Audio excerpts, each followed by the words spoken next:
ሰላም ጤና ይስጥልኝ የተወደዳችሁ የመረጃ አጋር ቤተሰቦች፣ ዛሬም እንደተለመደው ዘና ያደርጋችኋል ያልነው ወሬ ወደ እናንተ ይዘን ቀርበናል።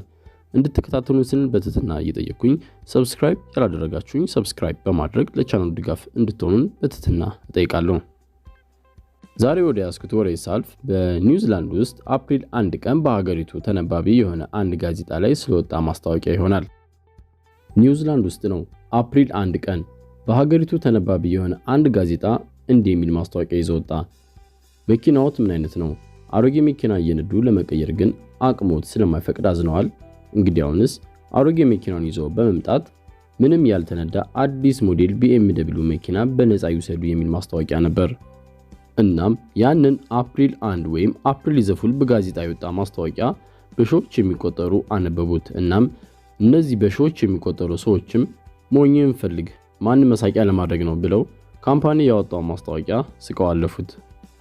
ይህ የአፕሪል ዘፉል ቀን ልዩ በሚል ርዕስ የራሳቸው መኪና እና ማስታወቂያውን በእጁ ይዘው ወደ ሾውሩም ለመጡ የመጀመሪያ ሰው አዲስ BMW እንደሚሰጥ ቃል ገብቷል። ብዙ ሰዎች ማስታወቂያውን ሌላ አፕሪል ዘፉል ነው ብለው ቢጠረጥሩም ግን ከብዙ ሺዎች ሰዎች መካከል አንድ ሴት በተለየ አይነት መልኩ አሰበች። ይህ ነገር እውነት ቢሆንስ ለምንድነው ሂጄ ማልሞክረው በማለት የኩባንያውን ቃል ወይም መልእክት በቃሉ ወሰደችው። ማስታወቂያ የወጣበት ጋዜጣ ይዛ BMW ካምፓኒ ወደሚገኝበት አቀናች።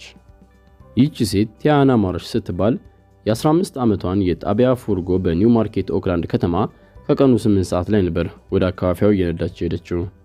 ከትልቁ ካምፓኒ እንደደረሰችም የተቀበለቻት ጸሐፊ ሚስተር ቶምን ፈልጌ ነው አለቻት። ሰውየው መጣ። ሰላምታ ካቀረበላት በኋላም ምን ልርዳሽ አላት። በነፃ መኪና ይስጣል የሚል ማስታወቂያ አይቼ ነበር የመጣሁት። ሰውየው ልክ ይህን ሲሰማ ልብ በሚያሞቅ መልኩ ፈገግ እያለ ኦኬ መኪናሽ ምን አይነት ነው ሲል ጠየቃት። አሮጌም ሞዴል ኒሳን ነው ስትል መለሰች። በጣም ጥሩ በይ የአሮጌ መኪናሽን ቁልፍ ስጪኝ፣ አንቺ ደግሞ ይህንን የአዲስ ሞዴል BMW ቁልፍ ተረከቢ ብሎ ከፊት ለፊት ሸራ ለብሳ የተሸፈነችውን BMW ቁልፍ ሰጣት። የመኪናው ታርጋ ቁጥር ኖ ፉል የሚል ሲሆን ዋጋው ደግሞ $50,000 ነበር።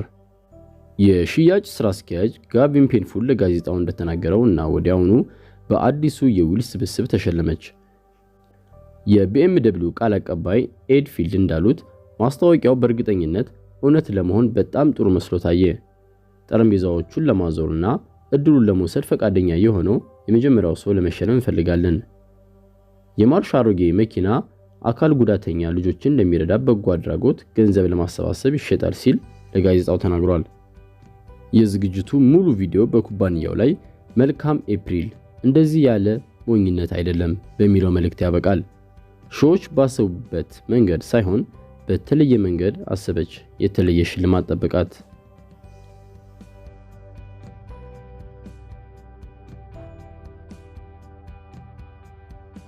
ለዛሬ ያስኩት ይህን ይመስላል። በቀጣይ ቪዲዮ እስከምንገናኝ ሰላም። መረጃ አጋር